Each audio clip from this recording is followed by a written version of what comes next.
In today's video, I'm going to teach you how to create and use Obsidian templates. Templates in Obsidian are a fast way to drop consistent structures into your notes, things like meeting agendas, project outlines, or daily logs, so you don't have to rebuild the same layout over and over. Let's walk through the full setup and the simplest way to use them. First, open Obsidian and make sure you're in the vault where you want templates to live. We'll create a dedicated home for them so they're easy to find later. In the File Explorer, create a new folder. Give it a clear name, like templates, so you can recognize it at a glance. Keeping templates in their own folder prevents clutter and makes configuration straightforward. Now create a new note inside that folder. This note will become your template.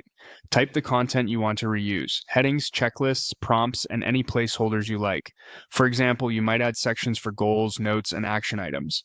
If you plan to use date and time, the core templates plugin can automatically fill those in when you insert the template. Add placeholders like /date or /time in your template note, and they'll be replaced when inserted based on the formats you choose in settings. Next, open Settings from the bottom left of Obsidian. In Settings, find the Templates section. If you're seeing a Templates panel, you're in the right place. Here, set the template folder location to the folder you just created. This tells Obsidian where to look for your template notes.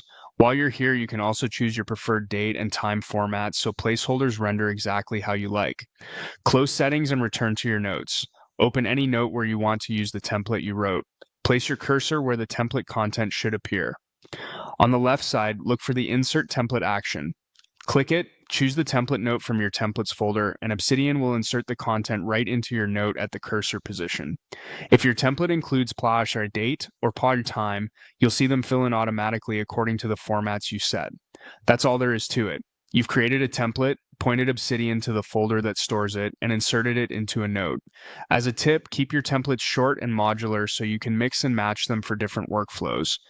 Over time, you can refine them to fit your style, saving even more time every time you take notes.